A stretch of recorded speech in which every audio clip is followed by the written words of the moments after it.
Hello, my name is Luiz Fernando Marta, and I'm presenting a work entitled Educational Tool for Analysis of Steel Frames with Semi-Rigid Connections.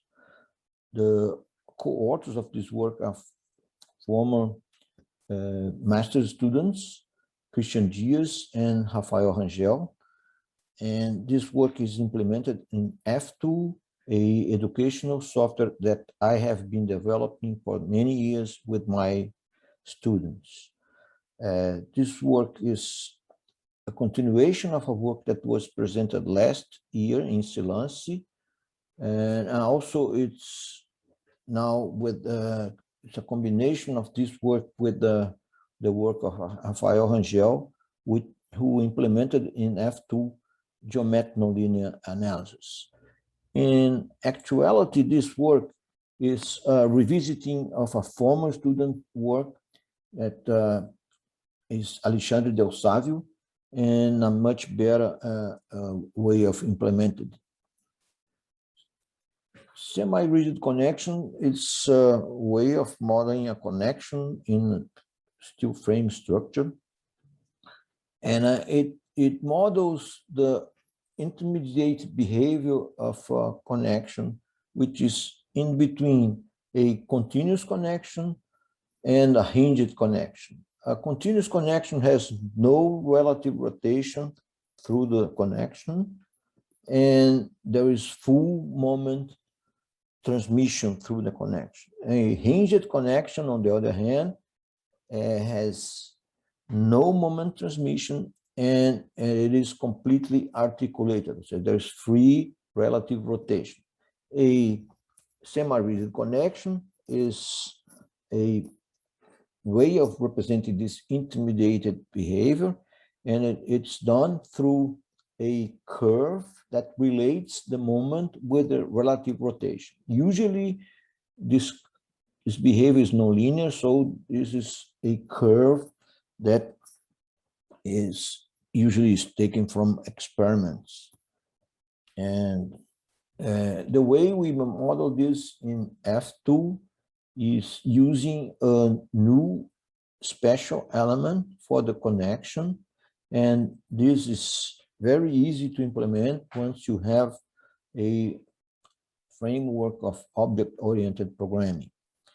In this case, we implemented the behavior of the connection in a separate element, and for doing that, we have to create a fictitious node, and this is done actually completely transparent to the user, and this node has an additional rotation degree of freedom, and it shares the translation degrees of freedom with the only node. For example, here I have a connection 3 and 5, connection 4, and the nodes at the end of the connections are node 3, and node 5 is a fictitious node. Node 3 has the degrees of freedom 1, 2, 3, and 1 and 2 are translation degrees of freedom, and node 7 has the same degrees of freedom for translation, 1 and 2, and there's a different degrees of freedom for the rotation. So this is easy to implement this, and it's much more efficient once you do this in this way, because you separate the nonlinear behavior of the connection from the beam element, which has no condensation, whatever you have to do. And the way we model the nonlinear behavior is using a multilinear moment rotation curve, and we input this curve, importing it or entering through the graphics interface, and also it's very convenient because you can model many types of behavior of the connection through this type of curve. And the way internally we can compute the internal moment of the rotation for a given relative rotation value, and going to the curve as is shown here, and the stiffness of the rotation is computed from using this angular coefficient of each segment of the polygonal curve here. And the stiffness matrix of the element is shown here, that uses the two rotations at the end of the connection. And you just have to add this to the other elements, and the behavior will be natural in a finite element fashion here. I'm going to show an example here for just to show some features of Ftool with this new implementation.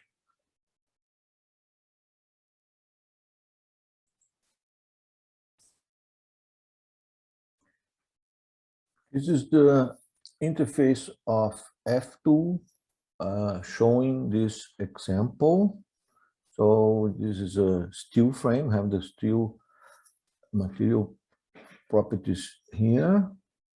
We have also properties for the beam and the columns. These are properties from a table that's inside Ftool. We can model the semi-rigid connections. You can create several connections. Like, for example, you can create a linear connection. You only have to give is the stiffness of the connection in a relation between moment and relative rotation.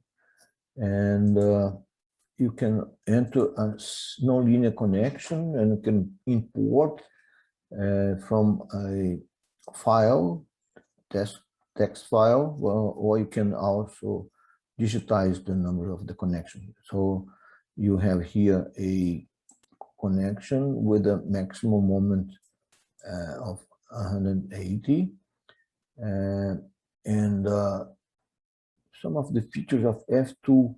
I'm gonna set linear behavior for this, and the way I do this is just I select the members, and I could select a connection from in one side of the beam or in both sides, like it's done here. And the way we do this is selecting this to this interface here. In this case, I'm selecting both sides of the beam elements with connections, and the connections I'm going to set up are linear for both sides, the same connection, and just apply. And the program shows there what is in there.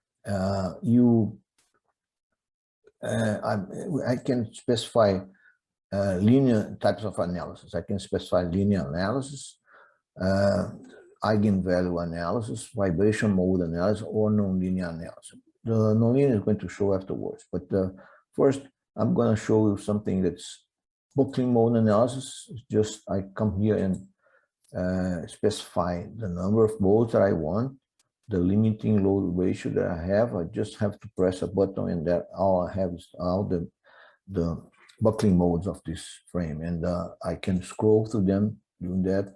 It's very interesting once you have semi-rigid connections that's done, is implemented in the way in a separate element, that all the nonlinear, all the buckling mode is captured, and you have also the relative rotation through the connection very easily, and it's very, very convenient. In this case, the critical load ratio, the first mode, is almost 9.6, which is, so the load is well below the critical buckling mode. We can model this. Let me model this using nonlinear analysis. Like, we can have semi-rigid, geometric nonlinear, and semi-rigid. The way I'm just showing the geometric, just semi-rigid connection nonlinearity. There is no geometric nonlinearity in this analysis here, and I'm going to set up again the behavior of the connection, like nonlinear. So it's very, very easy to do this, and I apply this to these elements that I select here, and I apply to it, and you can see that the connection is, the name of the connection is there. And I'm gonna go through a nonlinear steps of analysis. So I can go, say, to go through, and it's going step by step, or it's going, or I can just tell it to go through here. So it's done, and it goes until it reaches the load ratio, which is 1 here, the maximum load ratio here. And this was nonlinear analysis, it's a linear analysis for the geometric nonlinear, but there was a nonlinear behavior of the connection here. I'm going to put a graphic of this. So I'm going to display the top and the middle store displacement. So I'm going to create a graph, new graph, and it's called displacements. And I'm going to select, I'm going to give a number, so it's a top story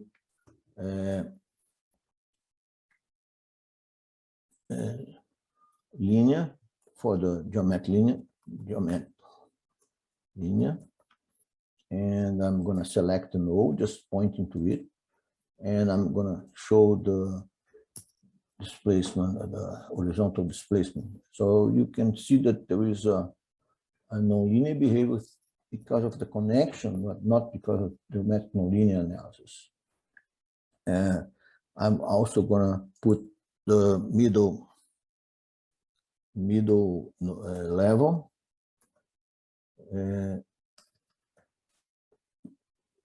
Geometric linear, and the node I'm going to select the middle node here, and also the horizontal displacement. So you can see that smaller there. And what I'm going to do is go to the analysis and specify geometric nonlinear analysis too. So I'm going to stop here and do geometric. So I'm turning on geometric nonlinear analysis, and I'm going to just go through the analysis. And I just went one step, and I can several steps.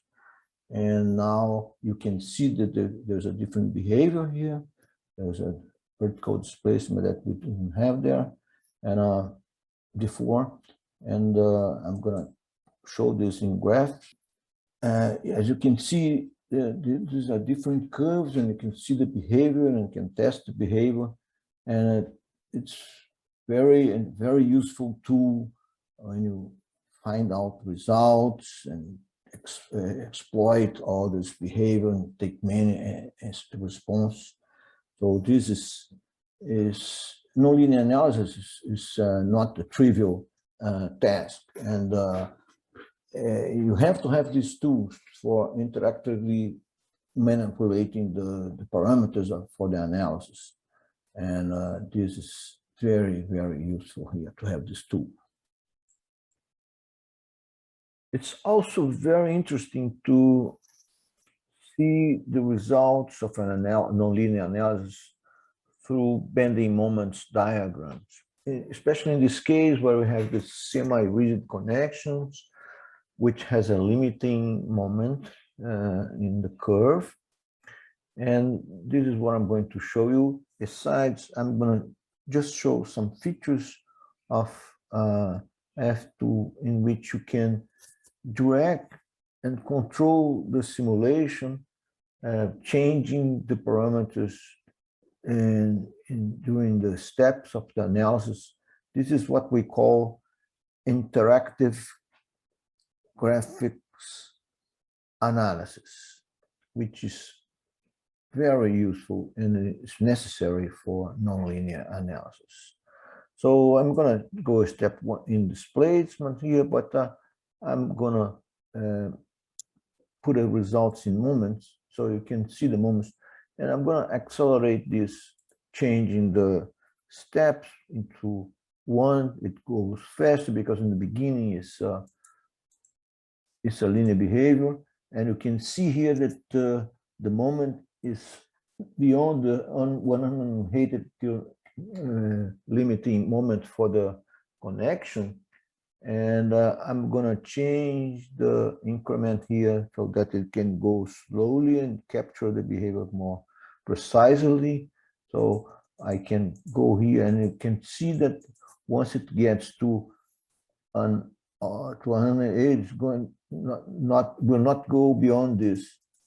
And this is now, you can see it's almost there, and this connection here, and 179 and 180, and this moment will not increase, so it's going to have a redistribution of moments due to this behavior.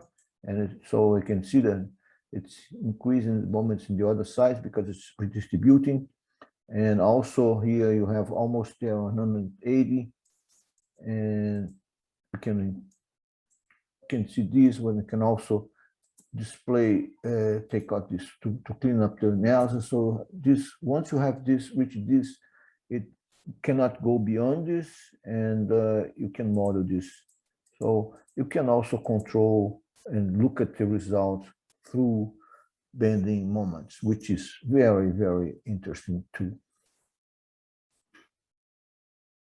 We also compare the results of this implementation in Ftool with the other works, like, for example, the work of Chen and Chui, and in which they run a nonlinear analysis of geometric nonlinear analysis of a frame with semi-rigid connections. And the results is very impressive because we matched exactly all the points of the results that they show in their work, and for several types of connections here.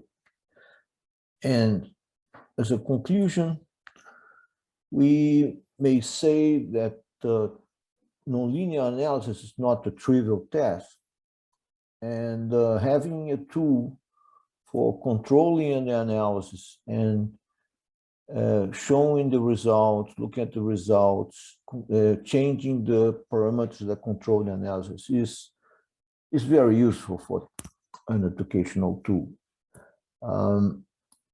We have to finish many details in this implementation to make it available. It will be available in the future, in the near future. And we have many future implementations that we want to do. For example, we'd like to include the influence of axial and shear force in the connection behavior. We also like to model, and it has been done, but it has to be as just an introduction, that we have to, there is a way of implementing formation of plastic rings through semi-rigid, and I want to automate this in the future. That was shown in the master's thesis of Christian Dias, but I didn't show in this paper here, in this work here.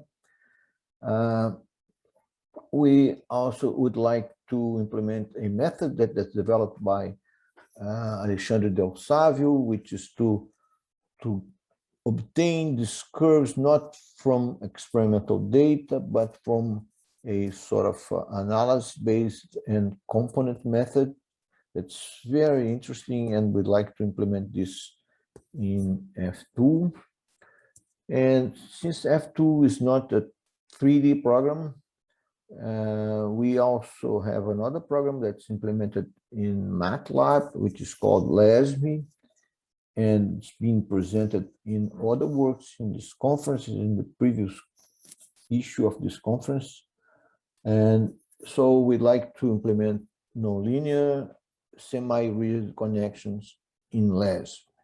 and this is going to be done in the future. So I'd like to thank all the sponsors and my university and the laboratory where I worked, the TechCraft Institute, and so that's it.